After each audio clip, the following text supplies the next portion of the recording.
Regular যেভাবে blog শুরু করি আজও কিন্তু ঠিক সেভাবেই ব্লগটা হাসি মুখেই শুরু করেছি, কিন্তু আমি তখনও জানতাম না আমার জন্য আজকে কি অপেক্ষা করতেছে। শ্রাবণ মাসের থার্ড সপ্তাহ আমার জন্য সব সময় একটা অন্যরকম দিন হয়ে থাকে। গত রাত্রে আমি আমার ওয়াইফরে বলি তুমি আমার সাথে চলো একসাথে পুজো দিতে যাই, কিন্তু কিচ্ছু করার নেই, ও অসুস্থ থাকায় আজকে আমার সাথে যাইতে পারেনি। যদি ও আমার সাথে আজকে থাকতো তাহলে হয়তো ওর জেদের কারণে আমি এটা করতামই না। গাড়িতে সমস্যা থাকায় বাসার সামনে থেকে রিক্সা নিয়ে আমি যাই দোলখোলার মোড়ে, কারণ দোলখোলার মোড়ে ওখানে বেলপাতা ফুল সহ পূজার অনেক সামগ্রী বিক্রি হয়, যেখান থেকে সবাই কিনে নিয়ে পূজা দিতে যায়। সত্য কথা বলতে আমি আজকে রাত থেকে ছোট একটা ব্যবসা স্টার্ট করতে যাচ্ছি। যেহেতু এই মাসটা খুবই ভালো তাই আমি সকল ধরনের জিনিস নিয়ে আমি কিন্তু মন্দিরে যাব। আর আজকে যাচ্ছি খুলনার 5 নাম্বার ঘাটে জোড়া শিব মন্দির। প্রায় 321 বছর পুরানো এই মন্দিরে যখনই সময় পাই তখনই কিন্তু আমি যাই, কারণ এখানে গেলে আমার ভালো লাগে। ফুল বেলপাতা মালা নেওয়ার পরে আমি এখন পঞ্চমিষ্টি নেওয়ার জন্য কিন্তু চলে আসলাম। অন্যান্য সোমবারে যখন পূজা দিতে যাই তখন হাতের কাছে যা পাই সেটা নিয়ে যাই, কিন্তু আজকে আমি সবকিছু নিলাম মনের মতো করে, যেহেতু কোনো ত্রুটি রাখতে চাই না। সকাল থেকে 2টা রিক্সা নিয়েছি, 2টা রিক্সা মামা যে কয় টাকা চাইছে আমি ঠিক সে কয় টাকায় গেছি। আমি জানি ভাড়া কত, তারপরেও দর দাম করিনি, কারণ আমি আজকে ফ্রি মাইন্ডেই চলতেছি। ফাইনালি আমি কিন্তু মন্দিরের সামনে চলে আসলাম। মন্দিরের ভিতরে ঢুকতেই মনের ভিতরে অন্যরকম একটা ভালো লাগা কাজ করলো।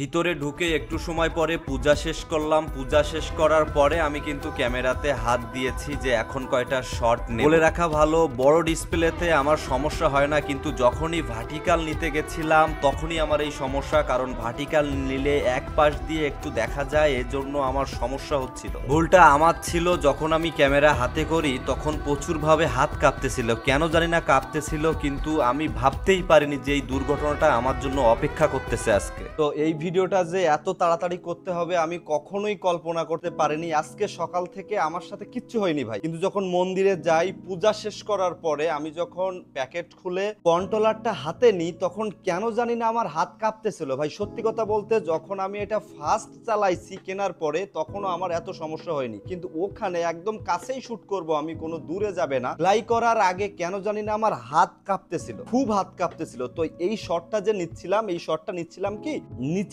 থেকে আস্তে আস্তে উপরে উঠবে, আমি ঠিক সেভাবেই ধরছি।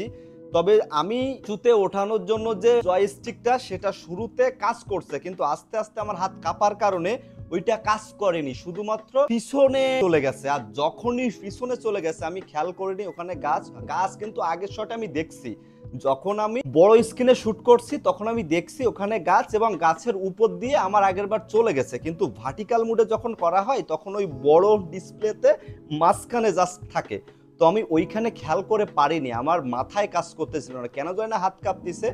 তো এজন্য যখনই পড়ে গেল তখন সত্যি বলতে আমার কোনোভাবে ক্যামেরা, যে আমার ফোন আছে হাতে, আমার হাতে গোপ্রো আছে, সে অন করব, আমার সেই ফিলে আমি ছিলাম না। বলে রাখা ভালো, আমি যেখান থেকে ফ্লাই করেছিলাম সেখান থেকে জাস্ট 20 থেকে 25 হাত সেখানেই কিন্তু এটা পড়ছে। তবে যখন পড়লো তখন আমার কি জানি একটা ফিল হলো, আমার পা চলতেছিল না, শরীর কাঁপতেছে, এবং আমার সাইডে কিন্তু কেউ না, কারণ আমি পূজা দিয়ে বের হওয়ার পরে পরের মানুষগুলো পূজা দিতে ঢুকছে, ফাঁকা ওখানে। তো আমি জাস্ট গেছি, যখনই হচ্ছে তারে আমি হাত দিয়ে তুলছি তখন আমার মানে আমি শুধু দেখলাম এখানে ঘা লাগছে, এই যে এটা।